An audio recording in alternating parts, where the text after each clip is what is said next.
जैसे वो बंदे की सिम्टम्स नहीं था और आप उसके साथ कांटेक्ट में आए तो chance of infection is less. Third, कोई भी इन्फेक्शन जब भी होता है और कोई पर्सन कांटेक्ट में हम आते हैं तो वो वायरस की इफेक्ट आपके पास जब भी आता है maybe we become asymptomatic infection, but ये अपने आप ही 7 to 14 डेज में चले जाए। एंड इसी के लिए शायद अभी हमारा जो गवर्नमेंट ऑफ इंडिया की गाइडलाइंस है कि जो माइल्ड सिम्टम्स है उनको दोबारा टेस्ट मत करिए, सिम्टम फ्री। कि एक बंदे को डिजीज हुआ था 10 डेज हो गए बीमारी को, या 3 दिन से फीवर नहीं आ रहे और माइल्ड कैटेगरी में आ रहा था या मॉडरेट कैटेगरी में आ रही है, हॉस्पिटल जाना या एडमिशन जरूरी नहीं पड़ा था, तो कोई रिस्क नहीं है, ओनली आइसोलेशन होना चाहिए। तो इनके कंडीशन में मैं वही बताऊंगा कि ये जो 3 पैरामीटर बोला आप उसको डिसाइड करके देखिए। सपोज लग रहा है तो टेस्ट कराना जरूरी है, नहीं लग रहा है और या उसके कांटेक्ट जो हुआ था 7 से 10 दिन हो गया है तो ऐसे कुछ करना जरूरी नहीं है, आप आराम से भेज सकते। बट मेरे को नहीं लग रहा है कि ऐसे कोई रिस्क ऑफ इन्फेक्शन वहां रहने से भी होगा।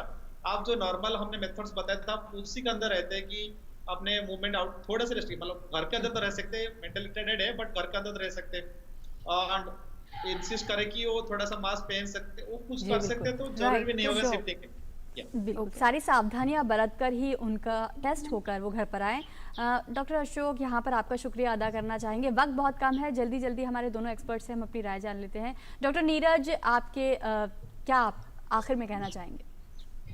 हाँ, ये तो बात है जो कि अभी डॉक्टर अशोक ने बोला कि वैसे हम लोग नॉर्मली 5 से 14 दिन के बीच में टेस्ट करवाते हैं अगर सस्पेक्शन होता है। दूसरा मेरा एक मैसेज ये है कि हमको 3 वस्तुओं का ध्यान रखना चाहिए जिससे हमें आस बनी रहेगी। आस का पहला आ है अनुशासन, दूसरा आ है आत्मसंयम और तीसरा सा, इसका मतलब स्वच्छता। अगर हम ये अनुशासन, आत्मसंयम और स्वच्छता बना के रखेंगे तो मुझे कोई शक नहीं है कि हमको इस बीमारी पे जीत पाने में बहुत बहुत शुक्रिया आपका डॉक्टर। सबसे ज़रूरी बात है, हमने काफ़ी डिस्कस कर लिया है, यदि आपको कोई भी इंफॉर्मेशन लेनी है तो आप हेल्पलाइन नंबर है 1075 या 01123978046 गवर्नमेंट ऑफ इंडिया की, या आरोग्य सेतु ऐप से आप कांटेक्ट में रहिए। आरोग्य सेतु ऐप मेरे विचार में सभी को अपने सेल फोन में डाउनलोड करना चाहिए। अभी इसमें 9.8 करोड़ यूज़र हो गए, I think today it must be 10 crore even. और इसके अलावा आप गवर्नमेंट ऑफ इंडिया की साइट है mohfw.gov.in, वहाँ पे सारी इंफॉर्मेशन ले सकते हैं। हेल्पलाइन नंबर, ईमेल है ncov2019@gmail.com, ncov2019@gov.in। और अपने आप को सुरक्षित रखें, अपनी फैमिली को सुरक्षित रखें, अपने कम्युनिटी को, अपने मोहल्ले को सुरक्षित रखें। हमें ये समझना है कि यदि हम खुद को सुरक्षित रखते हैं और अपने परिवार को, तो हम अपनी ड्यूटी तो कर ही रहे हैं, हम नेशनल ड्यूटी कर रहे हैं। सभी को बिकॉज अगर हर एक व्यक्ति इस चीज को समझ ले तो हम इस ट्रांसमिशन को as a social responsibility. Yes, absolutely. It is our responsibility now to stay home, stay we can safe. handle it together and together we win. That should be the final message. Sure. We are running out of time, Dr. Aheja, but very important message is that you are leaving us with, though it's our bit and we need, it's time that we start doing our bit. On that note, thanks very much Dr. Aheja, Dr. Gupta and Dr. Chaudhary, all of you for joining us and sharing your perspective and insight on very important topics related to COVID-19. With that, it's a wrap on the COVID-19 Doctor Speak. For the moment, thanks for being with us.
Hello and welcome. I am Ramesh Ramachandran. You're watching a special broadcast here on DD India. And I have with me a very special guest, High Commissioner Designate of Australia to India, Barry O'Farrell, to talk about bilateral, regional, and global issues of interest or concern to both Canberra and New Delhi. Now, just for the benefit of viewers who might not be familiar with High Commissioner O'Farrell, he has made a foray from being a full-time career politician into the world of diplomacy. And as I mentioned before, I'm calling him High Commissioner Designate, but that I mean that he is still to present his credentials to the Indian president. And that's because, and you can blame it on the COVID-19 situation obtaining in India around the world, including in Australia as we speak. So High Commissioner O'Farrell, first of all, thank you so much for making time to be on DD India and speak to our viewers about Australia-India ties. It's a pleasure, Ramesh. I could speak on the subject for 24 hours if you allow me to. Great, High Commissioner. Thank you so much. Let me start with the obvious question I wanted to ask you. How did you make your foray from being a full-time career politician into diplomacy and now the High Commissioner Designate of Australia to India? Well, unexpectedly, Ramesh, I was Chief Minister of Australia's largest state, its most multicultural state, the state that contributes 40% of the nation's GDP. And in the lead up to becoming Chief Minister of that state, I engaged with the magnificent Indian diaspora in Australia, who alerted me to the fact that India was doing very well. And we were in a state and a country which was struggling at that stage. And so one of the promises I took into the election campaign was to initiate annual trade missions between New South Wales and states of India. I commenced those, and when I left the Parliament 5 years later, I went into the private sector, but maintained a strong interest and activity around India, which September last year resulted in a phone call, an unexpected phone call, offering me this wonderful job. Indeed. And just if I could inform our viewers about your impressive resume, High Commissioner. Now, as I mentioned before, High Commissioner O'Farrell has been a politician. He was a lawmaker a provincial lawmaker in the province of New South Wales. He was the leader of opposition in the New South Wales legislature. He was the leader of the Liberal Party again in the same province. He was a minister for Western Sydney in the provincial government. And finally, he topped it all by becoming the Chief Minister, or as Australia calls it, Premier of New South Wales province. High Commissioner, how difficult or easy was it for you to adjust to this world of diplomacy where you are required or expected to speak less, unlike your earlier avatar as a politician, where you had to interact and mingle with the public at large? Well, I think the good news, Ramesh, is that diplomats do a fair bit of mingling with the public at large. Indeed. When we're allowed to and when there's no social distancing going on. I have not missed the media. I say with all due respect, I'm one of those politicians that probably overdosed on the media during his career, and I've very happily not engaged in media interviews for the past 5 years until I took on this role. But I have to say that I think some of the skills I picked up from politics, some of the skills members of Parliament learn if they want to be re-elected, which is dealing with people, have come in handy over the past 6 weeks as I suspect most embassies in India have been dealing with their citizens' concerns about how to get home. And so that consular work reminds me very much of the electoral work that happens in parliaments and electorate offices around the world. Absolutely. Now, High Commissioner, you are no stranger to India, if I can put it that way. I was going through, again, your resume, and I believe, and correct me if I'm wrong, in the 2011 election campaign for Chief Minister of New South Wales Province, you traveled to India. This was in November 2011, if I'm correct. And as Chief Minister or Premier, you visited India, I'm told, every year.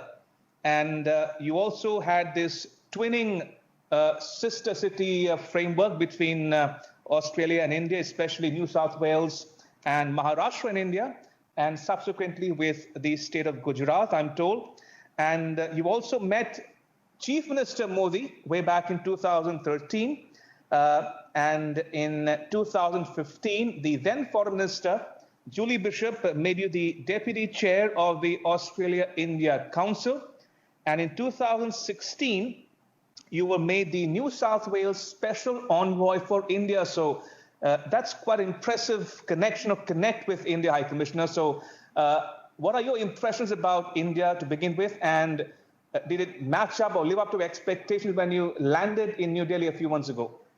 Look, India's always lived up to expectations, and I think the tourism slogan of "Incredible India" is very appropriate, because the more you visit India, the more you get to know India, the more you understand that the first miracle of India is that it is one country. It's an incredibly vibrant democracy.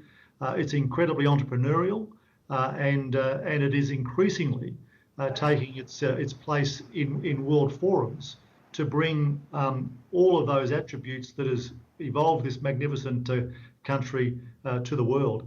I have to say that there is a big difference in visiting cities, countries, states as a leader of a province or even of a government, I suspect. And so what I've been looking forward to as High Commissioner was to get a more granular feel for cities and the country. I was hoping at one stage that I'd be able to travel away at Easter time to see some of the northwest, and I'm looking forward to all of that, but it will have to come in our post-COVID world.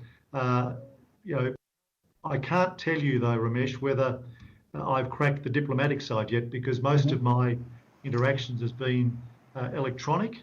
Indeed, I was on another WebEx this morning with Commerce Minister Goyal and about 70 other members of the diplomatic community. It's a terrific way to interact, but as a former politician, and I suspect as a future professional diplomat, there's nothing like pressing the flesh or meeting people face to face. Talking about India's response, High Commissioner, we've seen India engage in what some people are calling COVID-19 diplomacy in terms of sharing pharmaceutical products with other countries. We've seen India impose a very stringent lockdown. A country of the size and scale of India, 1.3 billion people, High Commissioner, in lockdown. What did you make of India's response and India's cooperation with other countries, including Australia, in containing the spread of coronavirus and combating COVID-19 at the same time? I think the figures speak for themselves, Ramesh. Prime Minister Modi's early people's-led response has been both very powerful and also effective, and that's reflected in the low infection rates and the low mortality rates that we see across industry in India. Indeed, I heard recently that Professor Shamika Ravi, a respected health economist, said that without Prime Minister Modi's lockdown, there would be an estimated 850,000 cases of COVID across India as we sit here. And yet the reality on today's figures is we're talking about 32,000. So on any measure, India's done very well. I think Prime Minister Modi's taken important steps to lock down, to have the lockdown, to stop movement, but also try and mitigate the effects of that lockdown on those most vulnerable across our community. I think the other feature that impresses people outside of India with India's response is the way in which you've used the lockdown to improve the health system across India. As we've seen around the world, Ramesh, no health system has been able to cope with this crisis. We look to the UK, we look to the US. Countries are struggling where the outbreak has got away. But what we've seen in India is a trebling of the testing laboratories. We've seen a 3.5-time increase in isolation beds in the hospitals that could cater to COVID people who are affected. It's been a masterful process, and on top of that, you've had India, particularly within its region of influence, provide medical equipment, facilities, and personnel to assist countries in the region. And as you said at the end, it's also been supplying pharmaceuticals and other personal protection equipment around the world. Whether it's the Brazilian president, the United States president, or the Australian Prime Minister, we've all thanked India for assisting us through this crisis. Indeed. And talking about the outbreak, the origin and spread of COVID-19, High Commissioner, we've heard from both Prime Minister Scott Morrison and Foreign Minister Marise Payne about how the Australian government is in favor of an independent investigation into the origin and spread of the coronavirus. There's been a lot of back and forth between Beijing and Canberra, and we've seen the Chinese envoy to Australia use some very strong words against your government back home. If I were to ask you, High Commissioner, what is Australia's position on the Chinese role in containing or not doing enough, whichever way you look at it, in tackling this present crisis? Well, again, I contrast the China-India situation. In a country like China, it's much easier to impose lockdowns, but of course it was a provincial lockdown or it was a city lockdown.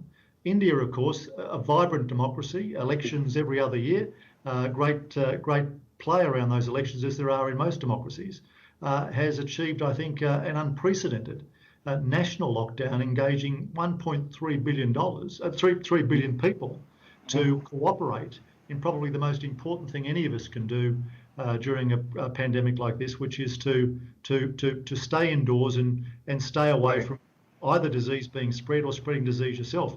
So I'll let China's figures as published speak for themselves, but our view from an Australian perspective is firstly that we are friends of the World Health Organization. It has done tremendous work within our region, but it makes sense to us after a pandemic of this magnitude that we reflect on how we might prepare to prevent and mitigate the next one, because I don't have to tell India that pandemics follow each other. And so we believe that at an appropriate time there should be an independent international review to assess things like the genesis and spread of the pandemic, the way in which individual countries have dealt with that pandemic, how information has been shared, and assess the World Health Organization's role in that global response to the COVID crisis. Now, we think that's sensible. We think that's logical. We think that's the approach that you would do in business or in government in Australia or India.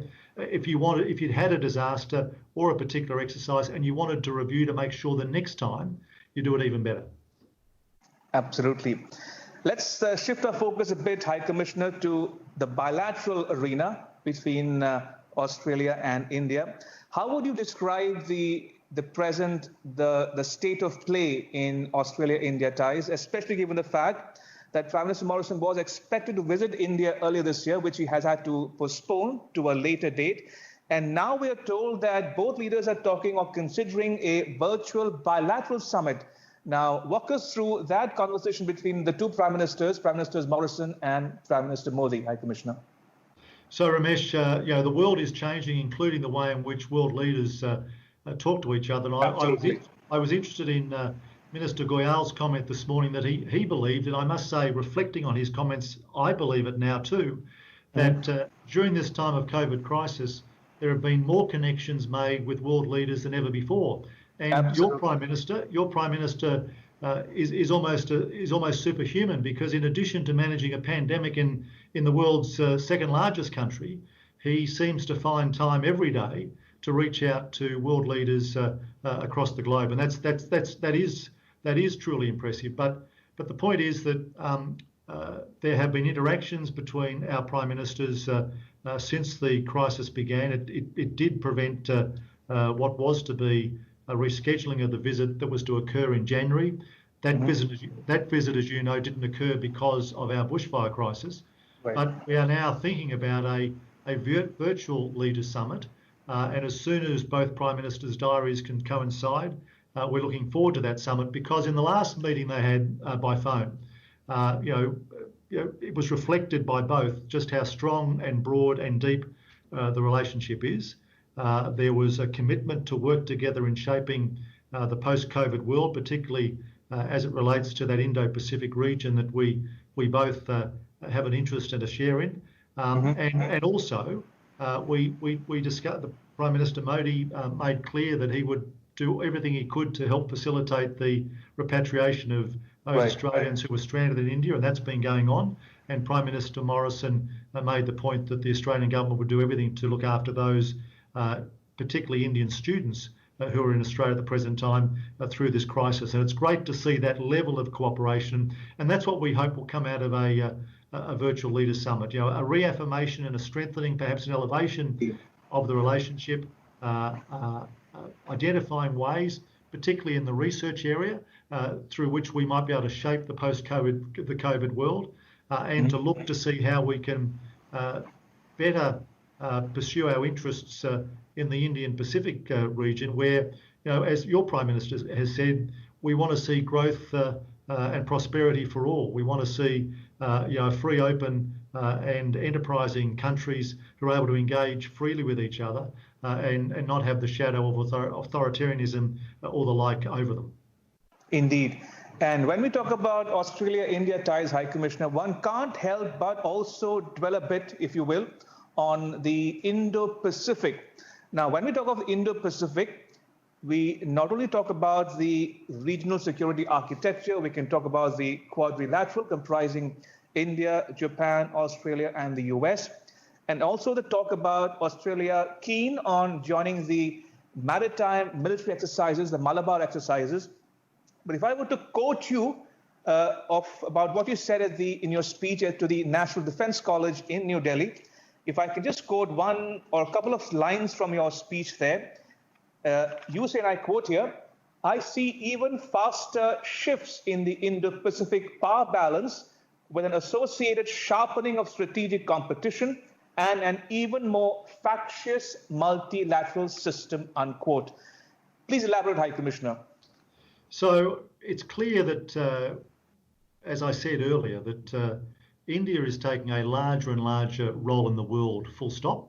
And nowhere is that been happening more than in our joint backyard of the Indo-Pacific. And so India's and that's been demonstrated again through this crisis, with Prime Minister Modi assisting those countries in the region and reaching out and helping, being responsible in no small part for the global G20, for the virtual G20 meeting that took place. So we're seeing India, fulfilling its international obligations and growing those international obligations. That's only going to continue. What we see also is greater cooperation across the Indo-Pacific regions, with India, Indonesia, and Australia, and ASEAN and the like, to ensure that the interests of those nations are properly represented and reflected, and that trade and commerce and all those things that go on continue. At the same time, it's fair to say that in the China Sea we've seen some more troubling action, largely from China, which has concerned Australia, because we believe in a rules-based order. We believe that issues around maritime disputes should be determined through the appropriate United Nations channels. And we've been concerned at some of the postures to countries, and indeed some of the damage done to the ships of some countries around that South China area. So that's what I'm talking about, a more fractious thing. But I did notice that your Minister of External Affairs made pretty much the same point at a speech in Pune earlier this month, where he talked about the fact that at the very time when you would want countries to be closer together, we're seeing greater nationalism, greater individualism, splitting apart those post-World War II systems that have been set up.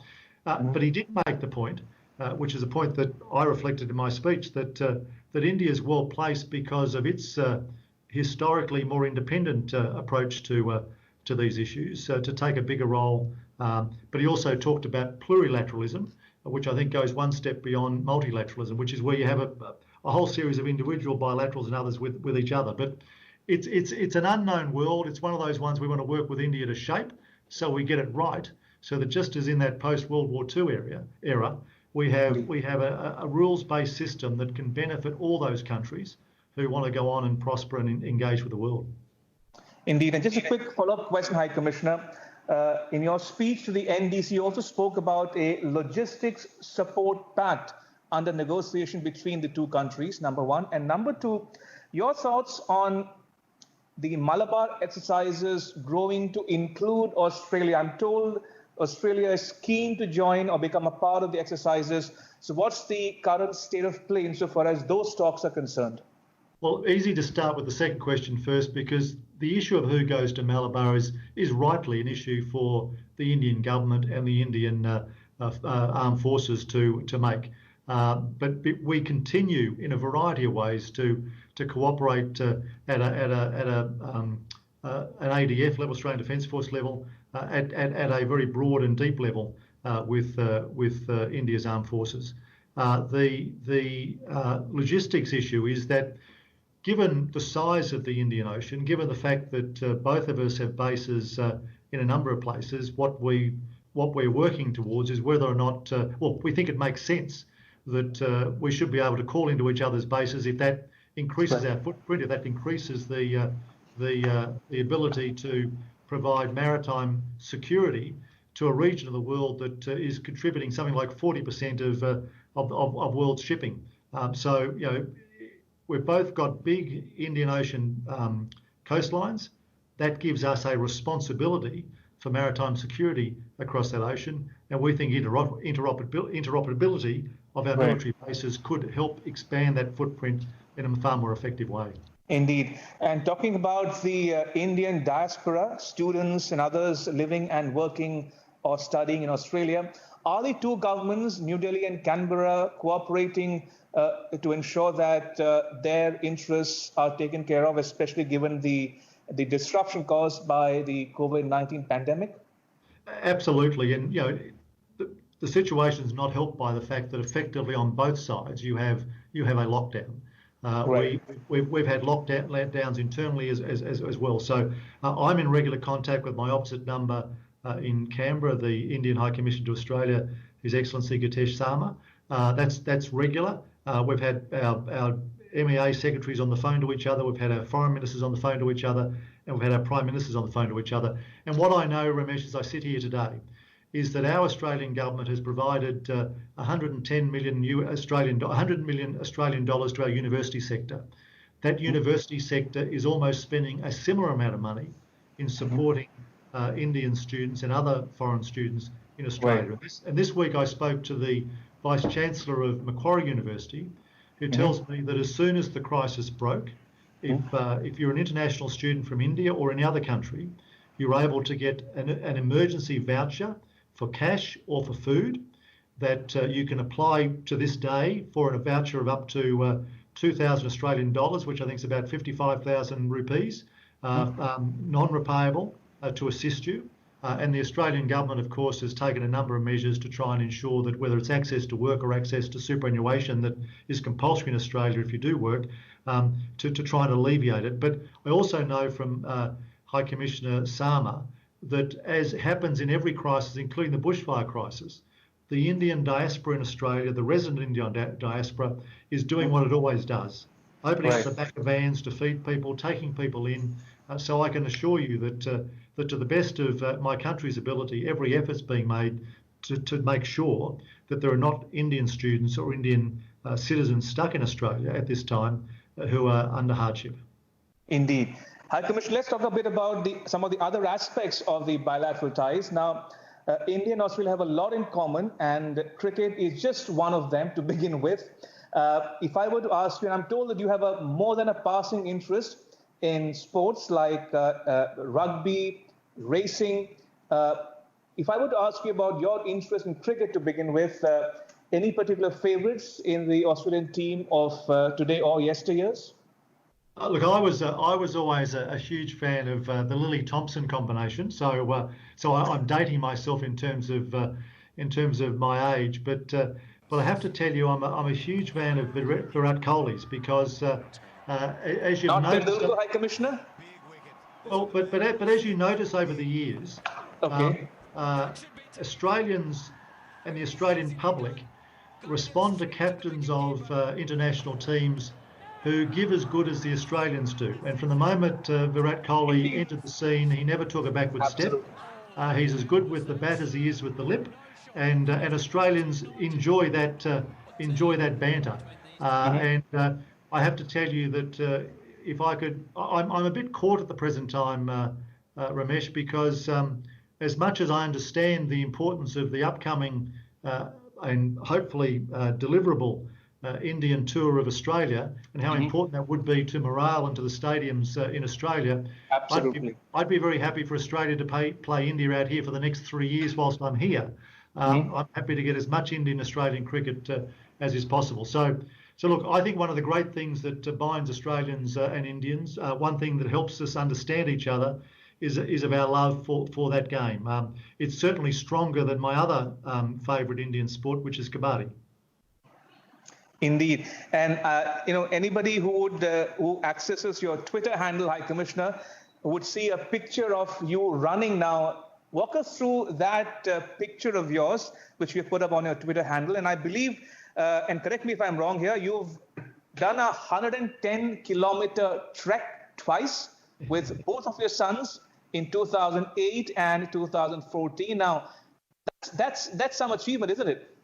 So Ramesh, I run like those good Tata health runs I see across India in normal times for my health, particularly to ensure that I don't put on the weight that I first carried across the Kokoda track with my 14-year-old son back in 2008. And walking the Kokoda track, which is a track that was important to Australians in World War II, was a great thing to do with a 14-year-old.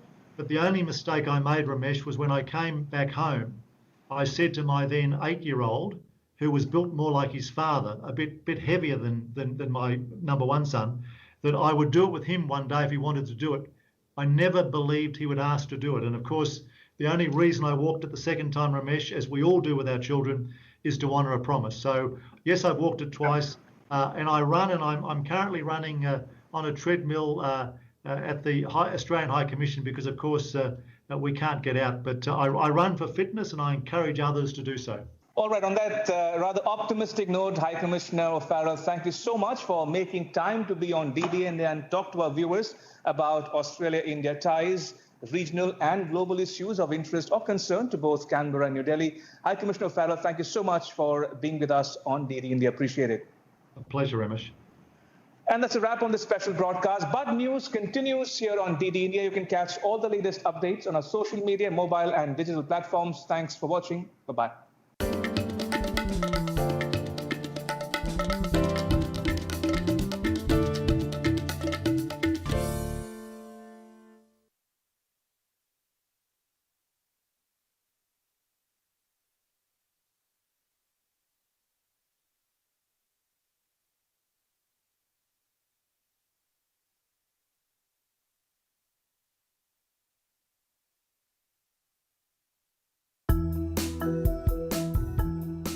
I would like to send a message to the public.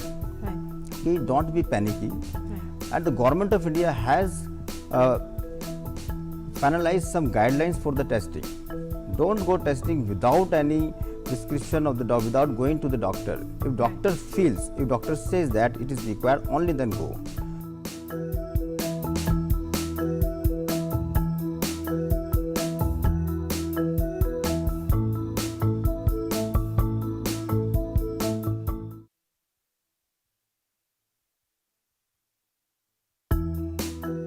The time has come that we as the people of the country unite together to stop what is called the transmission chain, because it is the time that we make sure that the infection do not spread from one person to another. Why is it most important is because many of the people who would be carrying the virus can be asymptomatic.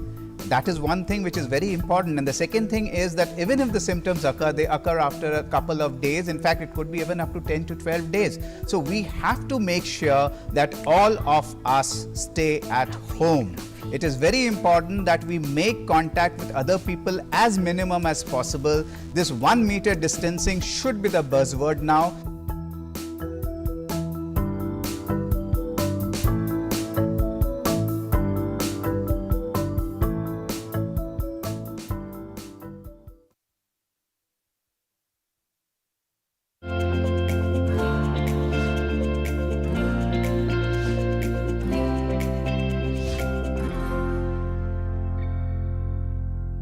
Hello and welcome. I'm Ramesh Ramachandran, and you're watching a special broadcast here on DD India.